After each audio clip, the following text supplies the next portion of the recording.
একমাত্র শিলচর সংবাদের পর্দায় এই মুহূর্তের সবথেকে বড় এবং তাজা খবর। হাইলাকান্দিতে মাতাল সৎপিতার দ্বার কোপে হাত হারালো 13 বছরের কিশোর। আহত মা। হাইলাকান্দি জেলার নোনাই কচ্ছপচেরা এলাকায় ঘটে গেল এক নৃশংস ও বিভীষিকাময় ঘটনা। মাতাল সৎপিতার দ্বার কোপে হাত হারাতে হলো 13 বছরের এক কিশোরকে। আহত হয়েছেন তার মাও। স্থানীয় সূত্রে জানা গেছে, লোহচেন ত্রিপুরা নামের এক ব্যক্তি শনিবার রাতে মদ্যপ অবস্থায় প্রথমে তার স্ত্রীর সঙ্গে বচসায় লিপ্ত হয়।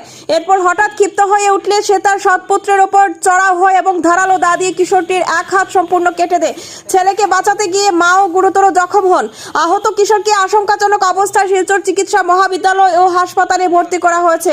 সেখানে চিকিৎসাধীন রয়েছেন তার মাও। ঘটনার খবর পেয়ে হাইলাকান্দি থানা পুলিশের একটি দল দ্রুত ঘটনাস্থলে পৌঁছে অভিযুক্ত লোহচেন ত্রিপুরাকে গ্রেপ্তার করে তার বিরুদ্ধে ভারতীয় দণ্ডবিধির অধীনে হত্যা চেষ্টার মতো জঘন্য ধারায় মামলা রুজু করা হয়েছে এবং তদন্ত প্রক্রিয়া জারি রয়েছে। এই ভয়াবহ ঘটনাটি গোটা অঞ্চলে তীব্র চাঞ্চল্য ও ক্ষোভের সঞ্চার করেছে। সমাজে মদ্যপান ও গার্হস্থ্য হিংসার যে ভয়ঙ্কর রূপ তা আরও একবার নগ্নভাবে সামনে এলো বলে মনে করছেন সচেতন মহল। নিউজ ডেস্ক রিপোর্ট, শিলচর সংবাদ।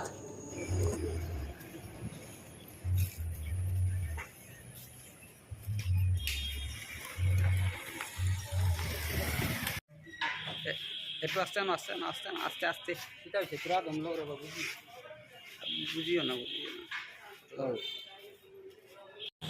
একটু আস্তে না আস্তে আস্তে আস্তে এটা হচ্ছে তোরা দমলো রে বাবু